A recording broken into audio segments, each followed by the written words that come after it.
Hello and welcome to Real Use Cases Using Location Information in Blockchain. It's a pleasure to have you all here tonight. I'm your host, Brian Ventura, Chair of Blockchain NZ and Senior Associate at Mentor Allison Rudd Watts. This event is sponsored by Blockchain NZ and Location Tech of the Tech Alliance. It's a pleasure to have three esteemed speakers tonight who are all talking about some of the interesting use cases involving location technology and blockchain. We'll have our speakers, some of whom will be presenting by video, and we'll have a session at the end for questions and answers. If you have any questions, please use the Q&A function on Zoom, and we can direct your question to the best person. There won't be any health and safety. However, please be mindful of any exits at your home. If you're based in Auckland, great for you to come. Our first speaker tonight is Claire Schellhauer from the Trust Alliance NZ. She'll be sharing a video on the Trust Alliance NZ and some of the use cases it's been building. Our next speaker will be Frederik van Uterwe, Chief Commercial Officer from Team Mining. Team Mining improves efficiency in logistics and transport by better data sharing and secure title transfer, advocating the use of blockchain. Our final speaker will be Alex Sims. Alex is an Associate Professor at the University of Auckland, Department of Commercial Law and Research Fellow at the UCL Centre for Blockchain Technologies. She's also a member of Blockchain NZ's Executive Council. Her primary areas of research and publication are in blockchain, in particular DAOs, cryptocurrencies, and NFTs. Now, I will pass it on to Claire Schellhauer, Delivery Director of Trust Alliance NZ, who will be presenting her video. Thanks a lot, Brian. So welcome everybody. And before we come to the video, I'm really keen to take you on the journey of the Trust Alliance and how we enable technology to tackle some problems in the location space. So the first question is really, is decentralized technology enhancing mapping / location in the primary industry? How can we do that? So next slide, please. I would like to give you an outlook who we are in the Trust Alliance, and we will see us as the change agent for the food, fiber, and facts sector. And with the Trust Alliance, it is a quite new organization, and we are a non-profit organization which just incorporated in August. We were behind the scene already 1.5 or 2 years collaborating and established, but finally we are getting the incorporate society in August. And we are really building bringing the private sector and the public sector together to tackle common problems. Next slide, please. And that's really to build a digital infrastructure which is owned and governed by the community. And that's across the whole value chain of the primary sector. It's not only the farmers and growers or the solution providers, it is the food processors as well. And I will come and explain in a little on the next slide what kind of scope we are tackling. Oh, back to, sorry, yeah, thanks. The key thing, what you really should keep in mind is from the perspective of the grower and the farmers, what we are enable is capturing data once, so drive efficiency and productivity around that and really reduce redundancy of data. Share when it is required in a permissioned way by the farmer who gives the permission, and protect the data always. So that's really the key three things which we are really forcing and more or less our purpose. And it's great to have the opportunity to show you how the technology, especially with Location NZ and Blockchain NZ, is really being enabled and getting into life. And that will be on the next slide. We have the technology on the one side, and we maybe all know the technology is there. The technology is kind of proven, robust, and could be utilized. The challenge is really to bring the people together to utilize and share in a competition environment data and trust in new technology. So it's a lot of education, and that's how we in the Trust Alliance see our purpose, to really have the intention to educate and to bring the members along for the ride, in terms, so to speak, to really make it happen and utilize the potential and tackle the opportunities which we will have. And we all know the greater the number of users, the more value and trust we can provide. So what are the challenges and the key problems which we are trying to solve with data interoperability? Because otherwise, when we don't solve that, we can't really share the data there. And it's driven by consumers, as we all know. They're asking for proof of provenance. They're asking for a proof of paddock where the potato is grown or the onions are grown, especially in the export market. They're more mindful if they can afford it. The compliance has all to do with location as well. Where are my crops? Where are my animals? Did they already jump the fences again? So it's you see already with the key driver is how important location and mapping is for the overall value chain when we think about the food industry. And not only the food industry, but the license to operate for the farmer when we come to compliance requests, biosecurity requests, environmental impact requests. So a farm environment plan, a freshwater plan is required. All these compliance, regulatory and policy services are requiring location and mapping information. And the farmer is asked, at least in the potato industry, 7 times the same information. Why can we not enable him to share his farm boundaries in an easy way and add the component of trust that he can do it once? And the farmer needs it for decision support. So when we, for example, think about their harvest and they provide it to the buyer, they want to get feedback about the quality. So the data and the location is super important for decision support when they want to improve growing procedures or farming procedures for the next season. And it's not only economical, but as well environmental, so that they understand which fertilizer in which placement was driving which results. And as we all know, traceability and transparency across the whole supply chain and value chain is super important in driving this. And based on that, we set our objectives. And that's on the next slide for the Trust Alliance. The objectives is really that we want to preserve and enhance the global and domestic competitiveness of New Zealand's primary industry.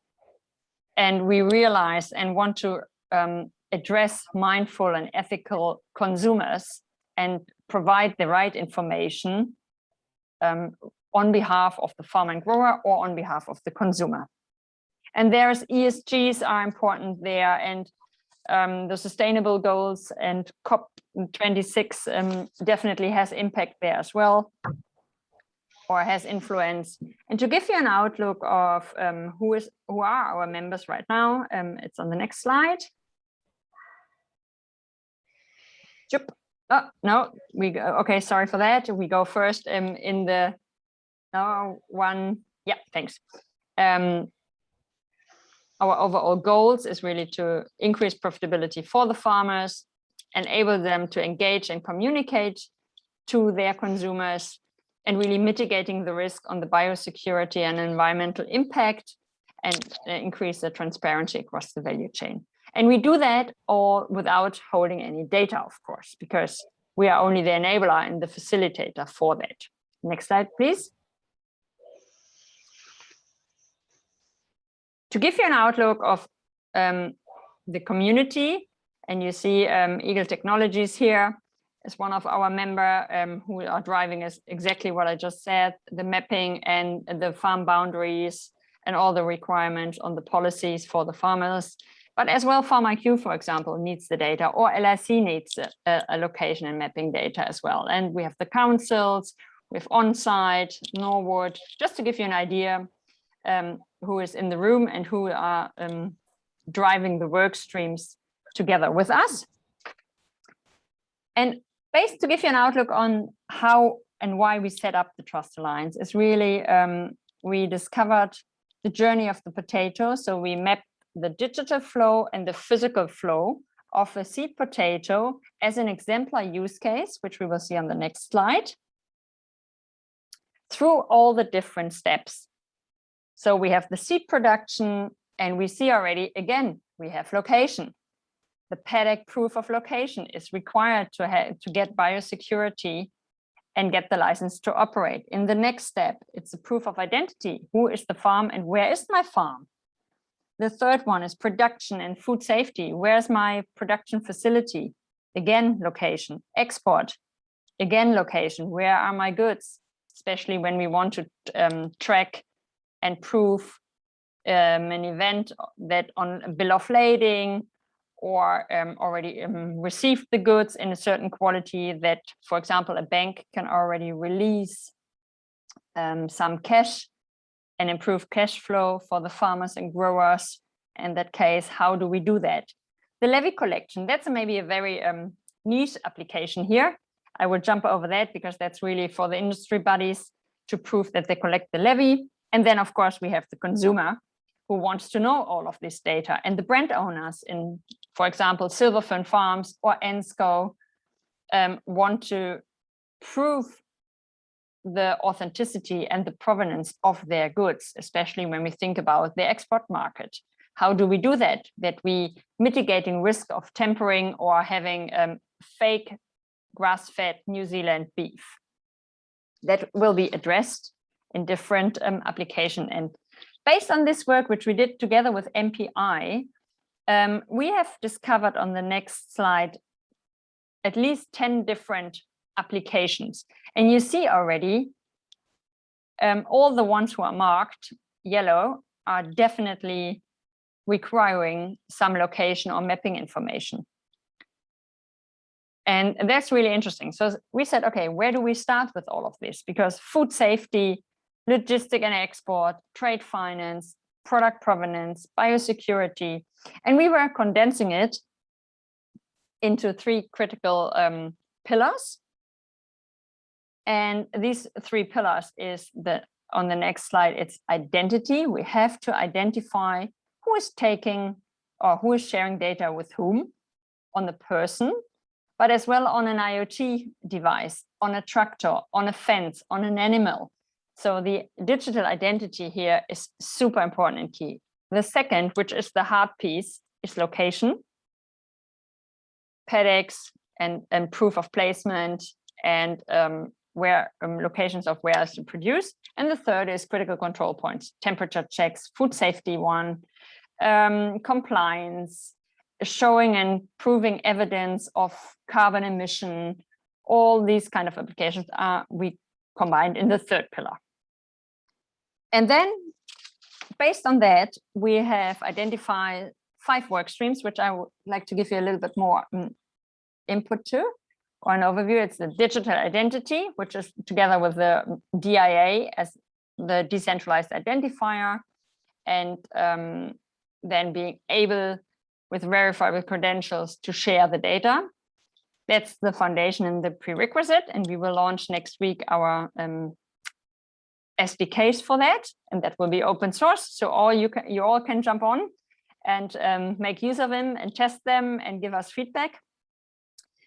And then the second one is digital farm environment plan. Again, a lot of locations are required and a lot of maps here. The IoT sensor network. The overall one is the provenance one. That's really the key discipline to really prove the provenance for the end-to-end value chain, to prove where the goods are coming from, in which quality up to the consumer. And the fourth one is value chain optimization. We are looking into a 6th and a 7th work stream for next year. One is sustainable finance. How do we prove that we have invested a certain amount, and what is the return on this sustainable impact? And another one is around decarbonization. So in these work streams, we really identify and tackle the common problems. And to give you technically an outlook how that will look like and what we do and what we don't do in the Trust Alliance is on the next slide. It's the concept of the architecture for the technical audience tonight. It's really, we are underneath everybody is on the application layer. So we have the farm management software, we have location and mapping software, we have animal and crop tools and compliance requests, and we will provide the tools and the protocols that the existing solution providers will be enabled to record and share on behalf of their customers the data. And to show you our real use case as more even as a proof of concept, we will see that in the video, which we have done as an exemplar use case for the potato industry, but it's really just an example and to a demonstration, because we are not a platform.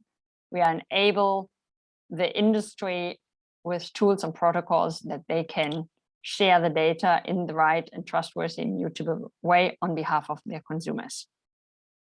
Kara, if you want to click on the video on the next slide, then we will see how we enable. This demonstration will give you an idea of how easy it is to use the TANS platform to improve the common challenge around data interoperability between different parties, in this case farmer, industry body and buyer, and how TANS has solved 3 critical elements across the potato value chain: proof of identity, landowner or land user, proof of location, where paddocks and crops are, and proof of critical control data elements, which could include biosecurity aspects, compliance, field inspections, or spray diagrams. We will demonstrate how easy it is to track back from your buyer-created invoice to the dedicated seed line or individual paddock. So let's have a look at the potato process. This is the integration for the paddock and seed application and the levy collection. Firstly, create your application and using geospatial identification by your farmer or grower app, define your paddock and prove your location. Then define your individual plot and your seed or cultivar and confirm and submit your application to Potatoes New Zealand for approval. The application is recorded to the TANS blockchain. The data is collected and recorded once, shared where required and protected where appropriate. The industry body, in this case Potatoes New Zealand, can immediately see the seed application from the TANS blockchain in their ballast system. Potatoes New Zealand can then verify and approve or reject the seed application to grow potatoes on that specific paddock. A unique crop reference number is applied, which is submitted to Ballast for approval. And then once approved, this is recorded to the TANS blockchain. Then we move on to the visibility of levy reporting, which is verified by the grower. It is mandatory for the buyer to report their levy to Potatoes New Zealand, which includes grower identification, purchaser, crop reference number, cultivar, quantity, and sales price. The buyer-created invoice is submitted to Potatoes New Zealand in the Ballast system for proof of levy reporting with the crop reference number and is submitted to the TANS blockchain. Then the grower can verify, approve or reject their sale and trace the profitability of the crop back to the specific paddock or seed line through the buyer-created invoice crop reference number.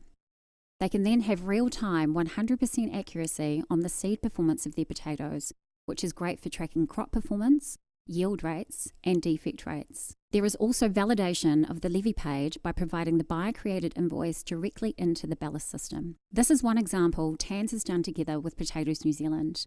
However, the TANS platform is agnostic to existing farm management systems and tools. TANS is not reinventing new data systems. TANS simply adds a layer of trust and connects existing data systems in a trusted way. To summarise what the benefits are to the primary sector, it's enabling farmers to have control over their data. It reduces administration and compliance work by connecting data silos and allowing sharing of data in a permissioned way. It's connecting growers with consumers to tell the grower story and get better direct feedback, and provides a platform for provenance, authenticity, food safety, and biosecurity track and tracing.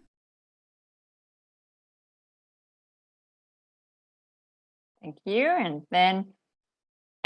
This kind of platform which you heard is a demonstration what you can do with that. So it's not that we provide the whole solution, because that are the application layers and the ecosystem around that. Thanks a lot, and please feel free to give some questions. Thanks, Claire. If you have any questions, if we can please wait till the end of Sorry, our yes. speaking session. Yeah. But fantastic, fantastic presentation, Claire. Our next speaker, Frederik van Uterwe, will be talking about transforming maritime logistics with blockchain. Yes, indeed. So hello, everyone, and thank you very much for taking time today. I've prepared a short slide deck just to run you through our use case and what we are doing specifically in Belgium and the Netherlands, in the ports of Antwerp and Rotterdam with blockchain. So if we go to the next slide, please. And add a few more, that's okay. One more, yes. All right, thanks. So in the ports of Antwerp and Rotterdam in 2019, actually more than 100,000 kilograms of cocaine was seized by police. And a recent report by Europol actually indicated that the ports of Antwerp and Rotterdam are the main entry gates of cocaine in Western Europe. And one of the specific problems that was identified is weak security of data. So if containers are imported into the port, there are actually quite a lot of parties involved. And the process of getting the right container onto the right truck to be transported into the land is actually a process that is quite prone to stealing containers. And so in this report, actually Europol found that up to 150,000 euros in cash and bribe money is often offered to people to help steal containers. So if we go into the next slide. So in 2017, we started looking at this particular problem with a group of people who actually came from the maritime industry. And we looked at how the specific properties of blockchain could help us solve this security problem. So if we go into the next slide.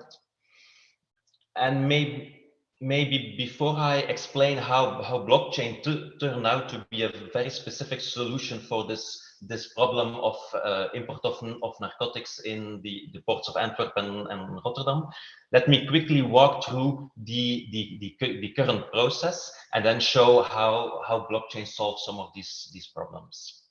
So when a container enters the deep sea port, one of the processes is what is called the container release. The release is the process where the deep sea carrier, the company that operates the ship that brings the container into the port, actually makes sure that when the container is discharged, it ends up in the hands of the right truck driver who is mandated by the cargo owner to come and pick up the container at the port.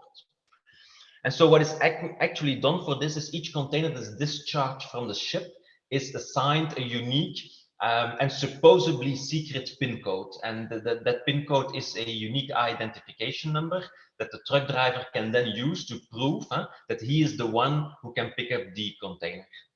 Now, the big issue with this PIN code is that it travels through the supply chain. So the carrier who brings the container into the port generates this PIN code and then sends this to his client, which is typically the cargo owner. But of course, it's not the cargo owner who picks up his own container. He then forwards this PIN code to typically a freight forwarder, so a logistics service provider, who then often uses a haulier or even a subcontractor to actually pick up the container. And so this unique PIN code needed to identify and pick up the container is sent and forwarded via email, via text messages, PDFs, and so on. So if you are a criminal and you want to import a container of narcotics into Europe, you would typically try to steal this pin code, because then with this pin code you can go to the port and try to claim your container with illegal substances. And so you see a whole a range of criminal activity, bribes, people getting shot, getting threatened, to actually help steal these pin codes. So what did we do then with our blockchain solution? We actually replaced this pin code with a unique token in blockchain, and that token actually represents the right to pick up the container. And so in Antwerp today, when a deep sea carrier enters the port and discharge the containers, they create a unique pickup token. We call it a pickup right. They create that for each container in our blockchain solution, and they transfer this to the blockchain account, or we call it the blockchain wallet of the particular client. And then this gives the client the right to pick up the container, and the client, the freight forwarder, can then again transfer this token to a haulier or even to a subcontractor, who would then be the one presenting that blockchain token at the terminal gate to prove that they are actually the correct truck driver who is assigned to pick up this container. So why did we use blockchain, and why was blockchain then a very suitable technology for this problem? It's actually all linked to what's called the double spend problem. So the big problem with pin codes is they give the feeling that they are secure, as long as you keep them secret, of course. But what happens is that pin codes can be distributed to multiple people. And so what we saw in this old process is that often you had 10 to 15 people who had access to this pin code. And it's not very difficult to then send it to someone who, for example, bribes you to get this pin code. And so a pin code can be duplicated. I can send it to multiple people, and then when a container gets stolen, it's very difficult to find who is the person who actually leaked this pin code. So once we converted this into blockchain tokens that cannot be duplicated, just as a Bitcoin cannot be duplicated, and you can only spend a Bitcoin once. And so also this token, when I transfer it, then actually I lose it. And so when I transfer the right to pick up the container to a subcontractor, for example, that subcontractor then has the right to pick up the container, and I lose it as a client. And so by making these pickup rights unique and replacing the PIN code with a blockchain token, by making them unique, transferable, that means that at any given point in time, only one company or only one truck driver has the right to pick up the container, which means that once someone arrives at the terminal gate, claiming to have that pickup right, once we can verify that, then we are sure that this is the only person who can pick up this container.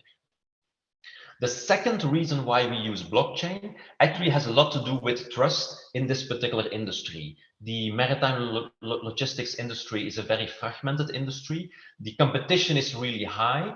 And so you see on different occasions that centralized data sharing platforms are not trusted by players, and companies are very reluctant to put all their data in a centralized system, being it managed by a port authority, managed by a large company, or even by a startup. And so by using a distributed solution and by using blockchain where there is no centralized server, that means that these pickup rights are shared peer-to-peer between the actors, which actually means that there is no centralized database that shows all the pickup rights getting exchanged. And so no one in the Port of Antwerp has a complete insight in who is doing business with who is shipping containers for who is transporting containers for whom. And so we can keep what we call the commercial privacy. Everyone can share data in a secure, but in a controlled way. And so there is no break of that commercial privacy. And so we have this very niche solution to solve a security problem in maritime logistics, the release of containers, by using specific properties and the double spend solution, and then the commercial privacy offered by blockchain technology. If we go one more slide. All right, and so it's all about safety for the people involved, the people who work at these companies in the port. It's about security of the data and the IT systems, and it's about privacy of the commercial information. If you go to the next slide. Yeah. And so we trialed this solution in 2017, and then in 2020 we actually rolled it out both in the port of Antwerp, where we are in full production now. So we are releasing about 500,000 containers through our system every year in Antwerp, and we just started also our rollout in the port of Rotterdam, which is actually, together with Antwerp and Hamburg, are the three main container ports in Western Europe. Maybe one more slide.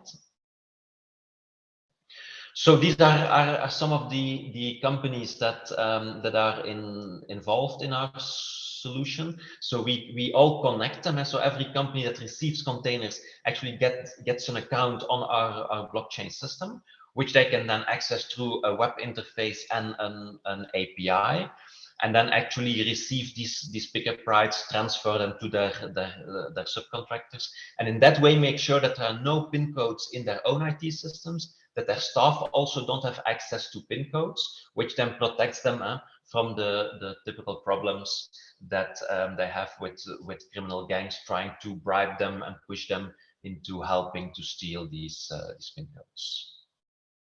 Maybe one more slide.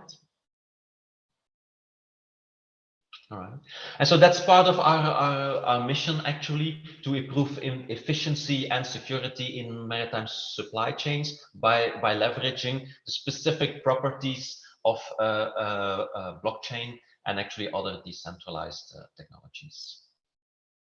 Okay. I think this more or less wraps up my story. So after the last presentation, I'd be happy to answer your questions.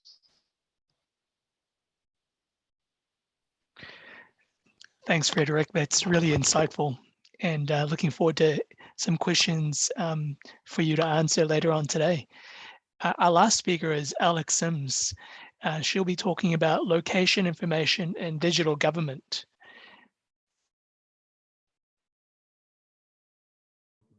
Okay, thanks, Brian. Right, so this is I'll try and get through it in 15 minutes. That's my timer on now. Going to be. Okay, I'll try. So, okay, welcome everyone. I'm going to do this. Okay, so this is what I'll be doing, these three things. And just proof of location. What do we actually mean by proof of location? Well, this is one definition from an article here. I've got a link. So it's a digital certificate that attests to someone's presence at a certain geographic location at a certain time. Now, why is that important? Well, it's difficult to navigate modern life if you don't know the location of things. For example, how do you send something to someone if you don't know their address? But street addresses aren't always that good because not all the world has addresses. What if you want to identify one paddock on a farm? We saw with TANs, they've got a way of doing it. A building may have multiple addresses. What about one floor in a multi-story building, or just an office? I mean, if you come to my building, if I'm at work, no one can find their way around. Sure, they've got numbers, but it's impossible to find anywhere. We have got lots of solutions, but none of them actually solve the problem. So I've got GPS, but that's just longitude and latitude. And also it's not tied to landmarks. So it's just a random string of numbers or two numbers. You've got what 3 words, which gets around lack of addresses, but they're randomly assigned and you can't see the relationship between codes. So even if 2 are next door to each other, you can't tell that. And also it's proprietary, so you've got to pay to use it. So this is outside my work. You wouldn't know that owner lifts catches next to straw goad pinned and also next to switch lit spark, so it doesn't make any sense. You've also got geohash and open location, but they're also two-dimensional, and there's a really good article here that explains some of the problems with it. But we just want to quickly acknowledge the game changer that GPS was and is. And this is just some things I pulled up. So we forget how much we rely on GPS. And in fact, as it says, if you try to put a dollar value on GPS, it's almost impossible. Basically, you might as well ask, how much is oxygen worth to the human respiratory system? So it's really, really important. But how good is it? It's probably pretty good. I mean, I've had a few horror stories, I'm sure we all have. But it doesn't work well in dense urban settings because you need 4 satellites basically to get the signal from. And also because you've got to do the 4 ones, it's not very good for low-powered IoT devices. And I'll be looking at that a little bit later. But the biggest problem, and this is like the Achilles heel, is can be spoofed. So I don't know if people are aware, but 2011 Iran spoofed some GPS coordinates and captured a CIA drone, basically made it think it was somewhere else. Lots of other spoofing incidents. Pokemon Go, you can spoof that easily. You can say that you're in Africa when you're not. And there's a whole lot of things, links there about it spoofing. So it's a real problem. Plus, then how do you prove that you or an object, etc., were at a given location at a certain time? Well, GPS, again, is one directional only. So you can use so it should be GPS, to find a location if it isn't being spoofed, but it doesn't prove that you were ever there. So why would you want to or need to show that you or an object were at a given location at a certain time? Well, it's useful, if not necessary, for lots of things. For example, supply chains. That items were picked up from the correct place, they were delivered to the correct place, the route taken on the delivery truck, etc. Now, people say, oh, we've got our systems, but they don't work. I mean, we sent something the other day, and it was showing up in the system as being picked up 2 weeks before it actually was. So, it's just rubbish, basically. You can do whatever you want. Things like fishing boats operate in a certain area, doesn't sneak into an authorized area. I mean, again, you could say, oh, well, they can have a locator beacon on them at the moment. But again, that can be spoofed. Services such as buses actually operated when they were claimed to be. Again, you say, well, we've got systems. Well, they're not very good, and plus they need to be audited. So, it's not perfect at all. We're just used to it, but doesn't mean to say it works that well. So if that's a problem, and we think that it will be good, and I'll show some reasons later why it could be, why just not use a centralized two-way verification of location? And in fact, this is a mock-up of a city, which is a smart city, and it's all interconnected, futuristic. It was going to be built, but there was a problem with it. And people could put in the chat. Anyone know what this was about?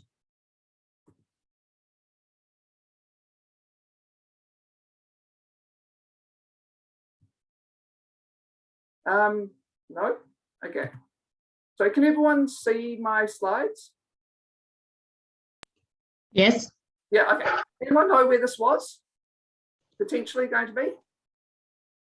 No, it's fun, everyone. I'll give people a hint. It's meant to be in Toronto. The company was Sidewalk Labs. Bit warmer? It was Google. And so this comes back to what was said before. No one wants a centralized system because you just don't trust it. It's not a good idea. So what are the advantages of using a decentralized system? Well, you can provide, if you're using a decentralized system, using blockchain, you can use a secure and decentralized system to validate location. So you're not tied into one vendor who might stop providing service. They could be incompetent or raise the prices, or all three. Security benefits, there is no single point of failure. That's actually another problem with GPS, because it's just one system that could be taken down, and it's owned by the US government. And it's also not vulnerable to spoofing attacks, so you haven't got fraudulent information coming out. Privacy, Sensitive location data is encrypted and secure, and we saw the thing before with the containers. You don't want other people seeing that information, and information isn't sold. In fact, I was listening to something earlier in the week, and there were people from Google talking, and they were saying how they were dealing with their clients, and they were saying, oh, you'd be using all your customer data and making money. And I'm just going, yeah, that's why no one trusts you. Plus, of course, once you use blockchain for one thing, you can use it for a whole lot of other things. So you can start to use smart contracts. So you can make real-time payments, even micro payments. So, you know, for example, when the government or council's got a a contract with buses, you know, instead of paying all that money once a month or whatever, it could be paid for each bus journey. So that's what you could do quite easily. Okay, so this is a really good description of why you'd want to use blockchain. I'm probably preaching to the converted, but as it is, blockchain is a solution for situations when you have or need a shared platform where the parties can collaborate securely without concerns for privacy, transparency, or corruption. So we've seen that in the two previous presentations. And if you want, there's quite a good video, and I can send the slides out to people later here, and it's from the European Location Interoperability Solutions by e-government. It's a webinar. And actually, I must admit, when I saw this online, I thought, yes, this would be perfect for this talk. I can just borrow all the examples. There were no examples for the government, apart from land registry, so I've had to sort of make them up. Which is a bit, and this is the thing, is people know that proof of location is really important, that blockchain is really important, but people are still struggling to see how it could work for digital government. So yeah, this is what I'm sort of doing at the moment. So some smart cities and how they relate to proof of location, because I thought it was a good idea to center it into smart city. So this is just a few quick things again for how revolutionary smart cities could be. That bit about cost savings of 5 trillion, that's across the world. So even just basic things like sensors, so that lights only come on footpaths when there's actually people coming past, picking up things like water leaks, all those types of things, sensors for buildings and things. And there's a whole lot of different links there as well for these things. Now, this is from the WeForum. As it says, we are entering the era of smart cities. They've been talked around for a long time. And so we're going to have a whole lot of information being captured. And when that, you can deploy the findings from that information and to make, transformative economic and administrative practices. That's the promise. Hasn't really happened yet. And there's a book there. Now, just another quick thing is, this is from a book. Again, I've got the reference there. It's not my wording, it's someone else's wording. But what they're making the point of here is that many of the services will be outsourced. So the government or council will set the rules. But what I've underlined is a key thing. So they're saying we'll use GPS technology for proof of location and timekeeping. And that's going to be essential for accounting, payment, and audit purposes. But as we've seen, GPS technology is not good for proof of location at all, because it doesn't prove location. And what it's saying here is, well, use the old system where we have to do separate payments, we've got to audit things, that things actually occurred, but we can actually do a lot of that on blockchain, so that whole thing removed. So if we do use proof of location and blockchain, it's actually transformative, not just a little bit better than what we've got at the moment. So, got 4 minutes. These are some quick things, and some of them have actually occurred.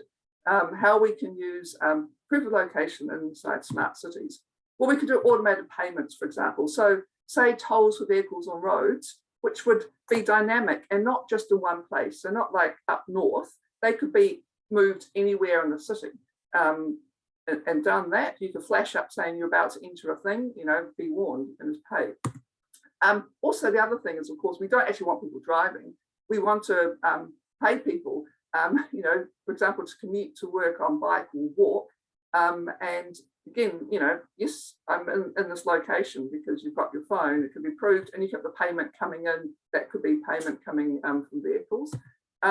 You could also use geofencing to prevent certain vehicles from using defined areas. So for example, you know, some people, we're talking about limiting car use, they jump up and down saying, well, disabled people need to be able to drive.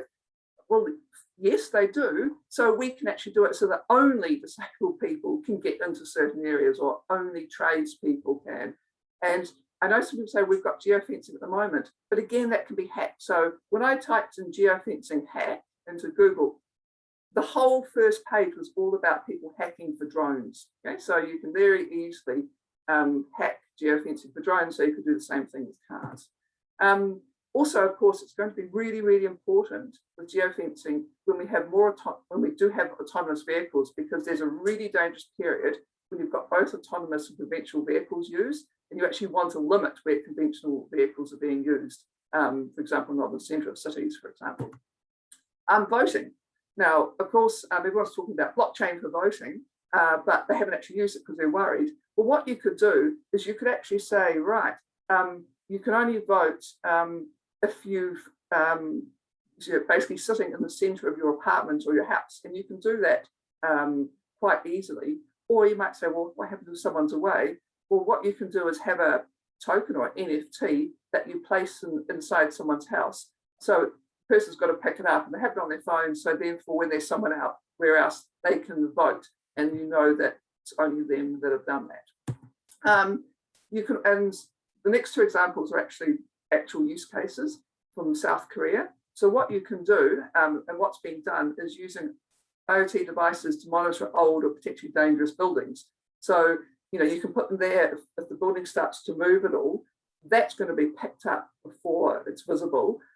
So you, and then you put AI over that, so you can start to see, oh, these buildings that were designed according to this design at a certain period are really, really dangerous. Right, we know which ones to fix before they become a problem. So that's a link for that. Also, certificates for something that's been done.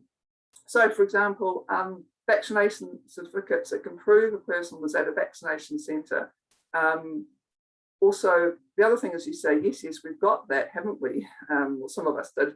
I didn't even bother trying to get online today because I knew there'd be too many people. Anyway, the trouble is it's not very privacy preserving what we have at the moment. And so what they've done in South Korea is they've done this and it's onto your device. So only you've got that information. So it does preserve privacy.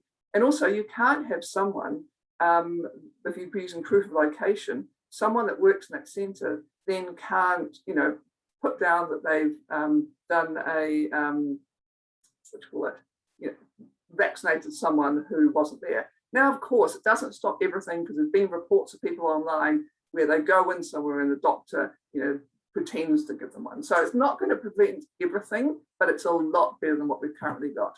And of course, another thing would be natural disasters. So, you know, residents are able to log damage in real time, and they're giving exact places of the damage, which is important. And also you can give payments to people in geofenced areas. So you've got a natural disaster, bang, payments made immediately to people that are there. So you think of the administrative things. And that is exactly 15 minutes.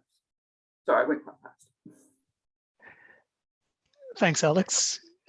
Excellent primer on location tech in smart cities. I learned a lot doing that, by the way. We've got a few questions here. Got a question from Joy. Slightly left field question for Frederick. In creating a more secure solution for container shipping, has there been any indication that fraud shifted to a weaker link or become more aggressive outside the boundary of the blockchain solution? Yeah, sure, absolutely. I think it's still a cat and mouse game. So if you close one door, another window opens. And so one of the things, for example, that we see as a result is, as the deep sea ports, where the deep sea ships arrive, become more secure, both from a technology and a physical point of view, is that this problem shifts to the smaller inland ports. So we are also looking at how we can use a similar solution in the inland ports.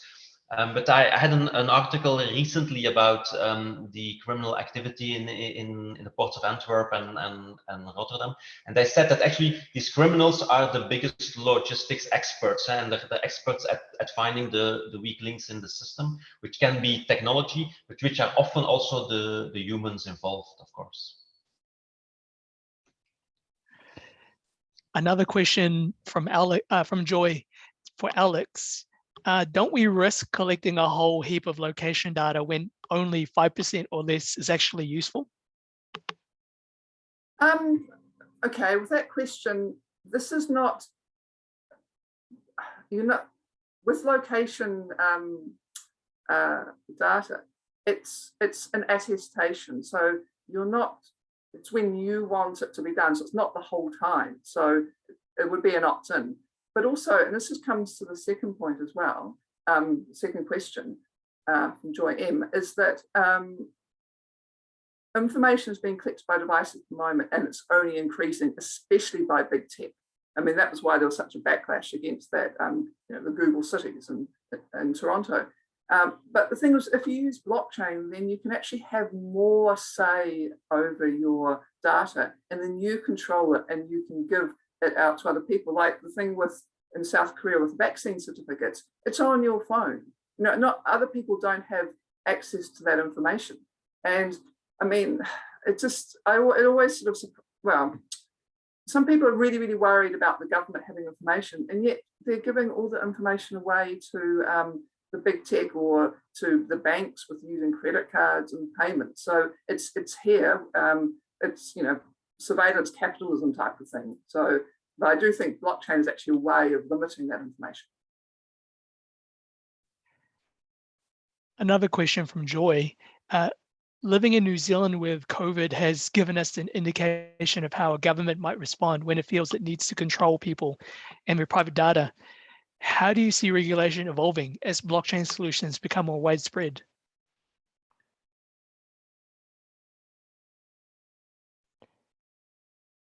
Any takers?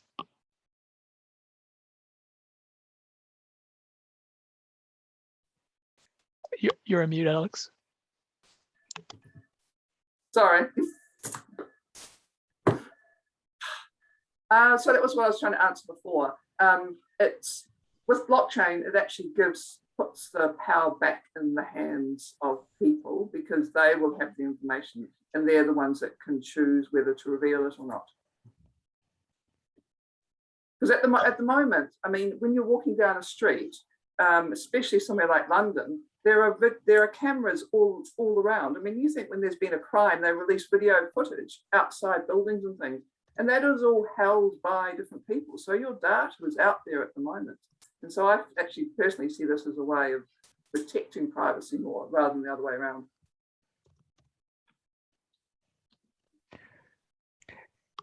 I've got a question. I'm not able to use a Q&A function. It's if anyone here wanted to get in touch with any of you, what would be the best way to do that?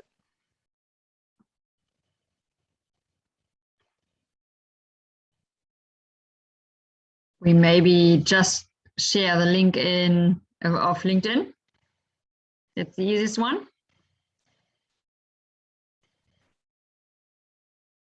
That's a great idea if you can put the links in the chat and people can grab them. Yeah. Yes, that's, I think, the best. Yeah, thanks, Brian.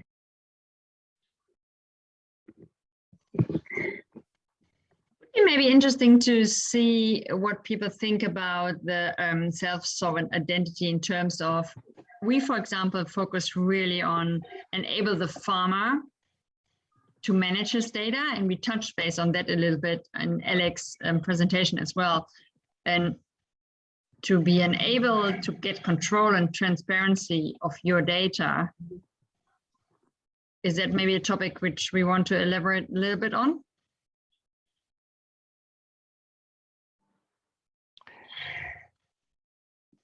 Yeah, absolutely. And who'd like to get started? especially when we think about the COVID app tracker and the vaccination passport, and as long as we are in control, we are feeling more comfortable.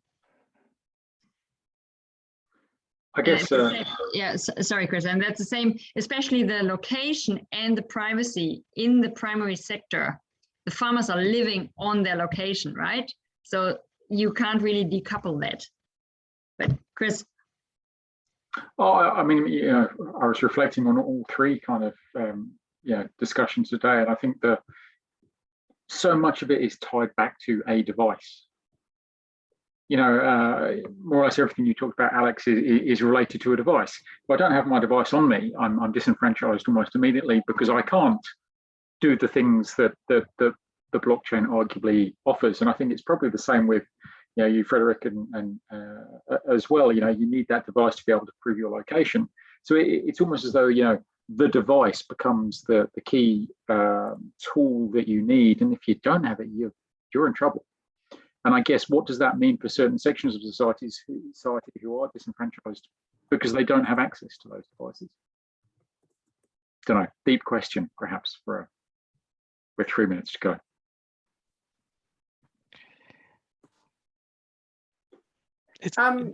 So I agree that it's all about the device, but I think as we're seeing it, we're in a transition period, and give it 5 years. You won't be able to do anything unless you have a device. Yep. Yep.